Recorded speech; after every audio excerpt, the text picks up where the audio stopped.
यानी कोविड-19। क्या कहें इस महामारी के बारे में। एक ऐसी महामारी जो ना केवल भारत या कोई भी स्टेट बल्कि पूरी दुनिया में अपने पैर पसार चुकी है और हर कोई इसी को लेकर चिंतित है, या यूं कहें मीडिया ने या लोगों ने इतना भय बना दिया है इस कोरोना को लेकर कि लोग अपनों तक से बचते नजर आ रहे हैं। नमस्कार, उद्योग हकीकत के इस खास कार्यक्रम में आप सभी का स्वागत है। मैं हूं आपके साथ भूमिका और उद्योग हकीकत के इस खास कार्यक्रम में हमारे साथ मौजूद है एक बार फिर प्रधान संपादक कमलेश गुप्ता जी। सर, बहुत बहुत स्वागत है आपका। सर, जैसा कि आपको पता है कि कोरोना एक ऐसी महामारी है जो सिर्फ अभी ट्रेंड पे चल रही है, या ट्रेंड कहें तो एक ऐसी महामारी जिससे हर कोई बचता फिर रहा है, या फिर किसी को नॉर्मली बुखार ही क्यों ना हो या सिर्फ सर्दी खांसी क्यों ना हो या हल्के से लक्षण नजर आ जाएं तो उनको सिर्फ ऐसा लगता है कि कोरोना हो गया, या कहें ये भय इतना ज्यादा बढ़ गया है इन सब चीजों को लेकर। क्या कहेंगे आप इन सब पे? नहीं, भय तो एक्चुअल क्या है कि इसका जो सरकार ने थोड़ा सा ज़्यादा ही कुछ कर दिया है। तो हर मोबाइल पे उसका सुनाना, हर गली घर में जो है उसको वो देना कि कोरोना जानलेवा है, कोरोना जानलेवा है। तो कोरोना जानलेवा तो बहुत सारी चीज़ें हैं। मेरी नज़र में तो शराब भी जानलेवा है, गुटखा भी जानलेवा है, तम्बाकू भी जानलेवा है। तो कोरोना अकेला, कोरोना ठीक है, कोरोना एक ऐसी बीमारी है जो इंडिया की नहीं है। अगर ये इंडिया की होती तो इंडिया में तो महामारी हो चुकी होती है अभी तक। ये तो बाहर से आई है। अब जो बाहर से लोग आए हैं उनकी वजह से फैली है। अभी जो मुंबई में वो रहते थे सब, तो मुंबई वाले सब गांव पहुंचे, घर पहुंचे अपने अपने, तो इस वजह से बढ़ रही है। बाकी जो कोरोना मेन अगर देखा जाए तो इसका इफ़ेक्ट उतना ज़्यादा सरकार को नहीं लेना चाहिए जितना कि जो अभी लिया जा रहा है। उसकी व्यवस्थाएं करनी चाहिए, उसके लिए हाय हल्ला नहीं करना चाहिए। ठीक है, जो है तो है, उसको हम कुछ कर तो सकते नहीं। तो उससे जब सरकार के लोग जाते हैं वहाँ पे 200 लोग इकट्ठे होते हैं तो उनको नहीं होता कोरोना का भय। हमसे कहते हैं साहब आप एक दो मीटर का डिस्टेंस बनाओ, जो पब्लिक से कहते हैं। तो साफ तौर पर आपका ऐसा कहना है कि जब जनप्रतिनिधि ही अपने आप से ऐसी लापरवाही बरतेंगे, अपने पॉलिटिकल ड्रामे को बिल्कुल नजरअंदाज ना करते हुए अपने लोगों को, कार्यकर्ताओं का हुजूम लगाएंगे, उनको कोरोना नहीं है आपका? नहीं, उनको डर नहीं है। डर नहीं है, एग्जैक्टली। सिंधिया जी अभी कोरोना से ग्रस्त हो चुके हैं, उनकी मदर हो चुकी हैं, और उन्होंने जो है अभी आके बीजेपी कार्यालय पे कितना भीड़ इकट्ठी की थी। हम 250-300 आदमी थे। अभी आपके जो आज स्वास्थ्य मंत्री बन गए हैं प्रभुराम चौधरी, उनने भी अपना जुलूस वो लेके आए थे पूरा पावर के साथ, हमारे साथ इतने मेंबर हैं। तो ये सब अभी भी चल रहा है। अभी आप शराब की दुकानों पे देख लो या कहीं भी देख लो तो भीड़ तो है ही है। भीड़ को तो सर फिर जनता कैसे समझेगी? नहीं, जनता को आप घर घर राशन दे दो। जो आम जनता है जिसके पास खाने को नहीं है, जिनकी मजदूरी करना, अब ये बताओ, अब हमारे यहाँ 40 आदमी हैं, ठीक है, जो बाहर के हैं। अब 40 आदमी लोकल के हैं जो रोज आते हैं, वो जाते हैं। हमने टेस्टिंग मशीन रख रखी है, टेस्ट करते हैं, हाथ धोने के लिए वो रख रखा है सब। अब उसके बाद वहाँ एक भी मरीज नहीं है, पूरे मंडीदीप में एक भी नहीं है। इतने लोग, जबकि एक कमरे में 4-4 लोग सोते हैं, एक भी मंडीदीप में केस ही नहीं है अभी तक। तो ऐसा, अब ये तो पता नहीं, इसका तो दो ये तो नहीं पता ना कैसे होता है। हम आप बैठे हैं 3 लोग, अब इनकी हमारी डिस्टेंस पूरी है, आपसे थोड़ा कम है, लेकिन फिर भी आपके पास कोई ऐसी प्रॉब्लम नहीं है ना हमारे पास कोई प्रॉब्लम है, तो इसका ऐसा कोई असर होना नहीं चाहिए। तो सर इसके लिए जागरूकता एक ऐसा विषय है, तो खैर जागरूकता पे तो हम बाद में आएंगे, लेकिन अभी आपने एक बात का जिक्र किया कि घर घर राशन पहुंचाना बहुत जरूरी हो गया है। मजदूर वर्ग काफी प्रताड़ित है इस महामारी के कारण, और महामारी भुखमरी की तरफ बढ़ती जा रही है कि लोगों का ऐसा कहना है, गरीब वर्ग का, मजदूर वर्ग का, और कहीं ना कहीं मध्यम वर्गीय भी इसमें पिसते नजर आ रहे हैं, क्योंकि वो ना बोल पाते हैं ना मांग पाते हैं। और अभी सुकून शांति से, जिनकी आर्थिक स्थिति ठीक है, वही अभी सुकून शांति से बैठे हैं। तो बात कुछ इस तरीके की है कि अगर मध्यम वर्गीय और गरीब तबका इतना परेशान है तो कहीं लोग ऐसा ना हो कि महामारी से पहले भुखमरी से ग्रसित होकर मर जाएं। ये तो माहौल तो ऐसे ही लग रहा, माहौल तो ऐसे ही लग रहा है कि आज जो गांव पहुंच गए लोग, अब वो शहर आना नहीं चाहते। अभी तक बसें नहीं चली हैं मध्य प्रदेश की, एक भी बस नहीं चली है। अब मंडीदीप जाने के लिए आपके पास अपना साधन नहीं है तो आपको कोई मतलब भेजने वाला नहीं। तो जो इसकी गांव में फैल गया है, लेकिन गरीबी जो है, गरीबी तो अपने पास है ही देश में, और गरीबी हमारे नेताओं ने कर रखी है जानबूझ के। अब उनको 5 किलो राशन दे रहे हैं, वो 5 किलो राशन जो दे रहे हैं नए आदमियों को तो मिल ही नहीं रहा, वो तो सब कंट्रोल वाला खा के जा रहा। और जो जाते हैं नए लोग तो उनसे कहते साहब आप राशन कार्ड लाओ, कि राशन कार्ड तो हमारे पास है नहीं, गांव में है, तो आप लिखा के लाओ वहाँ से तहसील से। अब लिखा के कौन जाएगा, वो एक दिन की मजदूरी छोड़ेगी उतने का तो राशन नहीं मिलना। बिल्कुल सर, एक केस सामने आया था, सीहोर से ही सामने केस था कि राशन की दुकान काफी समय तक बंद थी, लेकिन पर्याप्त राशन मिल रहा था पॉलिटिकल पार्टीज के थ्रू। जब राशन बांटना शुरू किया तो गेहूं इतनी खराब हो चुकी थी कि उससे लोग खाकर बीमार पड़े। ऐसे राशन किस काम का? कंट्रोल में तो ऐसे मिलते हैं जो तो सर कंट्रोल में मिलेगा। अब देखिए, संभव तो है नहीं कि हर किसी के घर पे जाके राशन बांटा जा सके। नहीं, क्यों नहीं है संभव? हर किसी के घर पर सर अभी भी मेरे आप हर घर से कचरा उठाते नहीं हो, हर घर से गाड़ियां कचरा उठाती। तो सर कहाँ हो रहा है, आप मुझे बताइए। ये तो उनको करना चाहिए, सरकार को करना चाहिए। सरकार के पास अभी टाइम ही नहीं है गरीबों की सुनने का, ना किसी की। अभी तो सरकार अपनी, अब तो सरकार है क्या, अब तो कांग्रेस और बीजेपी सब कोई सरकार, कौन सी सरकार हमें तो यही नहीं पता। तो अभी सरकार घर घर जब कचरा उठा सकती है तो वो घर घर 5-5 kilo 10-10 kilo ration, sanitize, mask सब कुछ सप्लाई कर सकती है। सर एक और चीज मैं चाहूंगी कि आप हमारे दर्शकों को बताएं, काफी लंबे समय बाद आपसे बातचीत हो रही है, कि जो अभी कंडीशन आ चुकी है कि भुखमरी बहुत ज्यादा बढ़ गई है, ऐसी कंडीशन में अगर हम जनता को समझाना चाहें, क्योंकि जनता भी उस पॉइंट पे नहीं समझ रही, क्योंकि अभी हो क्या रहा है एक्चुअली, लॉकडाउन लगने वाला है, लॉकडाउन नहीं लग रहा है, असमंजस की स्थिति पैदा हो गई है हाल ही में ही। जनता क्या करे, आप जो बताओ, जनता क्या करे? जो पेठे पे खड़े होकर 100 मजदूर एक साथ खड़े होते हैं तो उनको कोई काम मिले, सुबह से शाम हो जाती है, 20 मजदूरों को काम मिलता है। अब वो जनता है, वो क्या करे, वो कहाँ जाए? अगर उसको काम नहीं मिलेगा तो खाएगा कैसे, उसको बच्चे के कैसे पलेंगे? अब आपको शराब की दुकान खुलवाने की क्या जरूरत थी? मैं तो गवर्नमेंट से कहता हूँ कि शराब की दुकान अगर इस समय नहीं खुलती तो फिर भी लोगों को राहत रहती। जो 100 रुपये की गरीब आदमी शराब पी लेता है वो तो बचता, वो उसका पैसा बचता है। जब मिलेगी नहीं चीज़ तो क्या कर, लेकिन सरकार को अपने राजस्व से मतलब है। अब कोरोना के लिए शराब 80% हानिकारक है और चीज़ों से अपेक्षा सबसे ज़्यादा हानिकारक, फिर भी वो शराब बेच रहा है। सर क्योंकि पूरा सबसे ज्यादा टैक्स उसी में कलेक्ट होता है। जब शराब की दुकानें खुली तब तो हुजूम इस तरीके का था। आप जो बताओ, आप टैक्स वसूल लो, ठीक है, आपको 12,000 करोड़ रुपये टैक्स शराब से मिलता है, मान लेते हैं, फिर आप उतनी दवाइयाँ बांटो सही उन लोगों को, तो उतनी कोरोना बढ़ेगा जी। तो आप पहले, अगर आप मिटा सकते हो तो मिलावट मिटाओ, आप मिटा सकते हो तो उनके जो लॉस करते हैं बॉडी को चीज़ें वो ख़त्म करो। उससे राइस कुछ भी आ रहा हो उससे थोड़ी मतलब है, लेकिन जब तक आप उसको नहीं ख़त्म करोगे तो मेरे हिसाब से तो ये तो कोरोना है, चलो अभी आया है, इसके पहले टीबी थी, इसके पहले महामारी होती थी, स्वाइन फ्लू भी आया था, सब माता निकलती थी, तो इंडिया में बीमारी आती रहती है। बीमारी की वजह मैन यह है कि आदमी स्वस्थ नहीं है, यहाँ का आदमी यहाँ का स्वस्थ नहीं है। कोई इंग्लैंड से लंदन से तुलना करता है, अमेरिका से तुलना करता है, हमारे मोदी जी कहते हैं।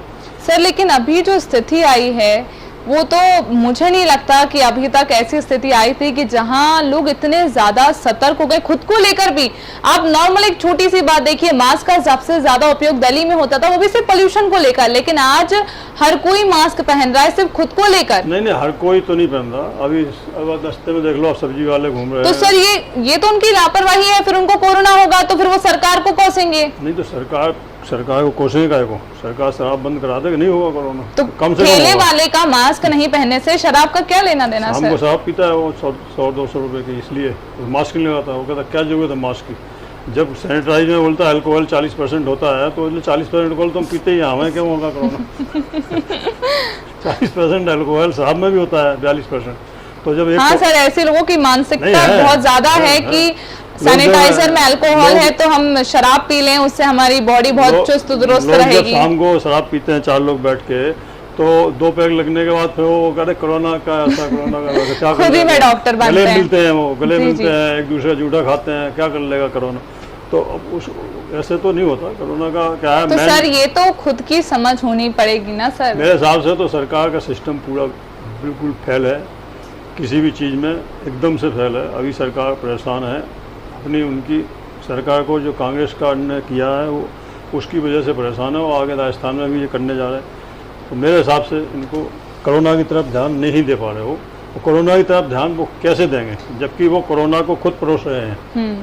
जब आप बीमारी को परोस रहे हो फिर उसका इलाज भी आप दे रहे हो तो ये तो गलत है ना। एक बार अगर इलाज, मान लो आपको कोई बीमारी है तो आप दलिया दूध खाते हैं, आप ये छोटी हल्की फ्रूट खाते हैं, और जो बीमारी ये शराब से आ रही है, शराब आप बेच रहे हो, तो हम तो इसके बहुत खिलाफ हैं। गुटखा के बहुत खिलाफ हैं, सिगरेट के बहुत खिलाफ हैं, तम्बाकू के बहुत खिलाफ हैं। हजारों मतलब अपने यहाँ पे बताते 6 करोड़ लोग हर साल तंबाकू की वजह से गरीबी रेखा के नीचे चले जाते हैं हर बिल्कुल साल। सही बात है सर। तो फिर ये चीज़ें बंद नहीं करेंगे तो फिर कैसे काम चलेगा, ये मतलब हमारा इसके सर कुछ आंकड़ों की तरफ हम ध्यान दे देते हैं। कोरोना का लेटेस्ट अपडेट कुछ इस प्रकार है, 9,36,181 मामले हैं, कुल मौतें 24,309 हुई हैं और जो ठीक हुए हैं वो 5,92,032 लोग कुछ ठीक हुए हैं। ये भारत का कुछ अप्रोक्सीमेट है। अब बताइए सर इन आंकड़ों पर क्या कितने आंकड़े सच है कितने झूठ हैं? सच मान लेते हैं हम तो, अभी हमने तो कोई इस पर रिसर्च नहीं की तो गवर्नमेंट के खिलाफ। तो बहुत लोग बोल रहे थे, बहुत सारी रिपोर्ट्स में ये सामने आया था कि कहीं ना कहीं ऐसा तो नहीं चाइना की तरह भारत भी कुछ आंकड़ों को दबाने की कोशिश कर रहा है? नहीं, चाइना अलग चीज़। चाइना तो क्या है, हिटलरशाही है वहाँ। तो वहाँ पे क्या है कि वो तो है नहीं, लोकतंत्र तो है नहीं। लेकिन अब लोकतंत्र भारत में भी नहीं है। अब भारत में भी लोकतंत्र सिर्फ नाम के लिए है कि हम लोग आज़ाद हैं। क्यों लग रहा है आपको सर ऐसा कि डेमोक्रेटिक कंट्री अब नहीं रही? आप बोल नहीं सकते, मोदी के खिलाफ नहीं बोल सकते, योगी के खिलाफ नहीं बोल सकते, या जो कोई बीजेपी के अगेंस्ट नहीं बोल सकते। आप बीजेपी जहाँ जहाँ सत्ता में है आप उसकी शिकायत पे नहीं बोल सकते। तो ये कहाँ है डोमेस्टिक, वो कहाँ हुआ, स्वतंत्रता कहाँ हुई? ये तो वही हो गया जो चाइना में है कि वो नहीं बोल सकते तो हम नहीं बोल सकते। बाकी कौन आज के टाइम में मोदी जी को कहेगा कोई कि आपने जो लॉकडाउन पहले लगाया था उस समय गलती की थी? हमने तो कहा था कि लॉकडाउन लगाने की क्या ज़रूरत थी? अभी क्या फ़र्क पड़ रहा? 200-400 आदमी मर भी जाएंगे तो क्या फ़र्क पड़ रहा? लेकिन पूरा देश सिस्टम ही बंद कर दिया उन्होंने। उस सिस्टम को बंद होने से कितना नुकसान हुआ, कितने लोग परेशान हुए। पूरी लेबर रोड पर आ गई, पूरा हिंदुस्तान रोड पे आ गया। छोटे छोटे बच्चे लेके लोग सड़क पे जो है दुखी हो रहे हैं। 45 डिग्री टेम्परेचर में बच्चे, छोटे छोटे बच्चे को लेके हाईवे पे चल रहे हैं लोग बगैर चप्पल के। कुछ खाने को नहीं, कुछ सरकारी तरफ से प्रबंध नहीं, कोई बस नहीं, कोई ट्रेन नहीं। तो भाई सारी ट्रेनें बंद कर दी। ऐसा कौन सी आफत आ गई? अब क्यों चला दी 300 ट्रेनें? अब तो 9 लाख हो गए। तो ये सब। तो आपके कहने के मुताबिक हम ये समझें कि उस टाइम लॉकडाउन लगाने की स्थिति इतनी गलत डिसीजन था और फिर अगर लगा के ही रखा फिर खोलकर वापस के वैसे ही सब कंडीशन हो गई हैं। कब खोला? जब जाके 2 लाख केसेज हो गए, 2 लाख केसेज हो गए उसके बाद खोला। तो मतलब अब तो भैया कोरोना के साथ ही रहना है। तो कोरोना के साथ ही रहना है तो बंदी क्यों किया था? उस सिस्टम में तो सारा सिस्टम ही खत्म हो गया। बम्बई से लाखों लोग पलायन कर गए, सूरत से लाखों लोग पलायन कर गए, गुजरात से, मतलब पूरे देश से करोड़ों लोग इधर से उधर भागे और बुरी हालत में। बिल्कुल उनके मतलब उनका कोई माई बाप नहीं था। अब कहने को कहा जाए, मैं पॉलिटिक्स पॉइंट नहीं है कि अगर मान लो इंदौर से हाईवे से पब्लिक निकल रही है, सिर पे गठरी ला दे, बच्चा लिया हाथ में, तो क्या इंदौर में बीजेपी सरकार नहीं थी? बिल्कुल। क्या ये बस इंदौर में ही लगवा सकते थे? चलो भाई मुंबई से तो निकले आए वो, तो कहाँ लगाई इंदौर से बस? कोई नहीं लगा। तो एक्चुअल में सिस्टम एक वन मैन शो है। मोदी जी जो कहेंगे वो सच है और एक आदमी कभी सच नहीं हो सकता। एक हम अकेले आदमी परिवार में, हमारे परिवार में भी हम पूरे नहीं हो सकते। हमें अपने बच्चे की भी सुनना पड़ेगी, माँ की भी सबको एक वो बना के फिर निर्णय लेना पड़ेगा कि गलत क्या है और सही क्या है। अगर उन्होंने कह दिया पूरा देश लॉकडाउन, तो उस लॉकडाउन ने पूरी अर्थव्यवस्था चौपट कर दी। ठीक है सर, मैं आपका एक लास्ट सवाल लेना चाहूँगी। अभी हाल ही में एग्जाम्स का रिजल्ट आया, सीबीएसई 12th का रिजल्ट आया है, लेकिन अभी भी कॉलेज के जो लास्ट सेमेस्टर के जो स्टूडेंट्स हैं, यूजीसी की जो गाइडलाइन आई थी कि फिर एग्जाम होंगे। पहले एग्जाम्स का मना कर दिया गया कि एग्जाम्स नहीं होने हैं, बच्चे बिल्कुल निश्चिंत हो गए। फिर अभी कहा गया है कि एग्जाम लास्ट सेमेस्टर के होंगे। तो जो यूजीसी वाले जो बच्चे हैं लास्ट सेमेस्टर की, वो मास्टर्स के लिए अप्लाई भी नहीं कर पा रहे हैं क्योंकि उनको लास्ट डिग्री की जरूरत है। तो सर ये बच्चों का भी भविष्य दांव पर लग रहा है इसमें? नहीं, तो पूरे देश ही का भविष्य दांव पे लगा है। तो बच्चे तो सर ये तो यूथ है, अभी तो इनकी स्टार्टिंग है। यूथ के लिए है क्या? यूथ के लिए बचा क्या, आप बताओ? जो यूथ जो वर्क कर रही है वो भी स्थायी रूप से नहीं है। जिसको यूथ मान रहे हैं 12th को, हम मान रहे हैं कि यूथ 25 को ईयर्स को, तो जो पूरी डिग्री लेके आ गए हैं उनको भी क्या मिल रहा है? सर उनकी जॉब बची कुछ भी रह गई। आप सोचिए, हमारी मीडिया फील्ड की बात कीजिए आप। मीडिया फील्ड में अब इतनी, जहां एक मीडिया हाउस में एक एडिटर रूम में जब जो एडिटोरियल रूम रहता है वहां पर 50 से 100 लोग काम करते हैं, गिनती के लोग वहां काम कर रहे हैं। जो बाकी लोग हैं उनकी थोड़ी ना सर सैलरी डेवलप हो रही होगी, वो तो घर पर ही बैठे उनकी मर्जी के बगैर। हाँ, वो तो मर्जी कुछ नहीं चलती इसमें। ठीक है, आपको कोर्ट में जाना है, आपको जहाँ जाना है जाओ, कोर्ट भी कहेगी कि नहीं है, सामने वाला कैसे देगा जब उसका अपने पास इनकम नहीं है। हमने भी कई लोगों को निकाला या उस समय भग गए, तो हमने किसी को सैलरी नहीं दी मान लो लॉकडाउन की। तो सर वही बात है ना, सभी के पास ही लॉकडाउन ने सबकी आर्थिक स्थिति इतनी ये जो चरमरा कर लॉकडाउन रख दी है। वो लॉकडाउन गलत था। उस लॉकडाउन से गवर्नमेंट को कोई भी फायदा नहीं हुआ, कोई महामारी नहीं रुकी, महामारी बढ़ी और कोरोना बढ़ा उससे। तो आप बताइए सर, एक और सवाल ले लेती हूँ मैं आपसे इसी के लिए, जो सैंपलिंग चल रही है अपने यहाँ, उस सैंपलिंग के हिसाब से कहाँ तक पहुंचेगा अभी कोरोना? तो इसमें तो अभी तो कुछ भी नहीं है। कितनी सैंपलिंग है सर, थोड़ा आप बता पाएंगे कितनी? मेरे हिसाब से जो सैंपलिंग है वो बहुत ही ना के बराबर है इतने बड़े देश में। ये उत्तर प्रदेश हो जाए, मध्य प्रदेश हो, राजस्थान, ना के बराबर है। वो खाली एक मन भरने के लिए है। तो सर ऐसे तो न जाने कितने साल लग जाएंगे। वैसे अगर जिस स्पीड से आज सैंपलिंग चल रही 10 साल लग जाएंगे। तो 10 साल तक क्या लॉकडाउन आगे बढ़ाते नहीं, रहेंगे? उसकी दवा निकल जाएगी, दवा आ जाएगी, वैक्सीन। तो जैसे अपना टीबी था, टीबी महामारी का रोग था पहले, टीबी का अस्पताल खुल गया, टीबी की दवा आ गई, आप जाओ भर्ती हो, 15 दिन में ठीक हो जाओ। बिल्कुल सही तो बात ऐसे है ही सर। कोरोना के हॉस्पिटल अलग हो जाएंगे, कोरोना की वैक्सीन लगाओ। ये तो बीमारी है जो जाने वाली नहीं है, ये ऐसे नहीं जाने वाली कि आप कहो कि हमारे देश से कोरोना हट गया। जी सर, वर्ल्ड हेल्थ ऑर्गेनाइजेशन ने भी बोल दिया है कि इस महामारी के साथ आपको रहना सीखना होगा। महामारी नहीं है सर, ये महामारी है यार, दुनिया में इतने लोग मर गए, इसे महामारी नहीं कहेंगे तो क्या कहेंगे? महामारी थोड़ी है, इतने तो मरते रहते हैं इंडिया में, तो इससे ज्यादा मरते रहते हैं। सर पूरी दुनिया की बात हो रही है, हम इतने दुनिया वाली पे बात क्यों नहीं जाएं? है। दुनिया पे क्यों जाएं? तो सर वर्ल्ड हेल्थ ऑर्गेनाइजेशन तो एक देश के लिए बोलेगा नहीं ना। इंडिया की सबसे खतरनाक स्थिति बताई वर्ल्ड ऑर्गेनाइजेशन में, सबसे खतरनाक स्थिति इंडिया की पॉपुलेशन के हिसाब से देखा जाए तो बिल्कुल सही भी है। खतरनाक स्थिति बताइए कि अगर इंडिया कंट्रोल नहीं कर पाएगी, बाकी देशों ने कर लिया, बाकी देशों ने कर लिया। मरना जीना तो एक अलग बात है, लेकिन बात यह है कि जब हिंदुस्तान में कोई उसका कंट्रोल करने का वही नहीं है। आप देखो, आपका सैंपल दूसरे के चेक हो जाएगा, दूसरे का सैंपल तीसरे चेक हो जाएगा, कोई पॉजिटिव को नेगेटिव बता दे रहे, नेगेटिव पॉजिटिव। हाँ सर, ऐसे बहुत केसेस सामने आए जहाँ पे कोई भी पर्सन पॉजिटिव होता है, उसकी रिपोर्ट नेगेटिव। इंदौर में ही हाल ही में केस सामने आया था। हम अच्छे वाले स्वस्थ हैं, कोई हमसे कहे कभी आप सैंपल लेना, हम तो नहीं देंगे। हमें आप कोरोना के लक्षण बताओ, एक बार सारे टेस्ट कराओ, हमारे खून के टेस्ट कराओ, जो भी पहले आप लक्षण तो बताओ। ऐसे कैसे हमको टेस्ट देना? आपके यहाँ टेस्ट जाए, किसी और से मिल जाए, पता लगाएगा उसका हमारे नाम से आ गया कि साहब तो अच्छे स्वस्थ लोग वहाँ जा रहे हैं। जब उनकी रिपोर्ट दूसरी आती है 4 दिन बाद, नेगेटिव आती है, तो फिर वो चराई वाले कहते नहीं, अब तो आपको 14 दिन रहना पड़ेगा, तो उसमें आ ही चुके हैं। नहीं, अब तो आ ही चुके हैं ना, इसमें अब तो हो ही गया। पहले नहीं थे लेकिन अब हो गए।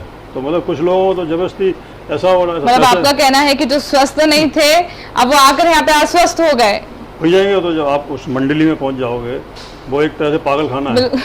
जैसे आगरे में किसी पागल खाना भर्ती होता है, अब वो आदमी सही है, आपने पागल खाने भेज दिया तो पागल हो ही जाएगा। बिल्कुल सही बात है, एक्टिंग करनी पड़ेगी उसे पागल होने की। खैर, ये तो रही बात की बात। हम केवल उम्मीद और अपने जो बड़े बड़े वैज्ञानिक हैं, जो मेडिसिन बनाने में योगदान हासिल कर चुके हैं, जो बहुत योग्य भी हैं, उन्हीं पर से विश्वास कर सकते हैं कि जल्द ही इसकी वैक्सीन बने और जल्द ही देश और पूरी दुनिया इससे उभर पाए। इस कार्यक्रम में फिलहाल इतना ही। आप बने रहिए हमारे साथ। नमस्कार।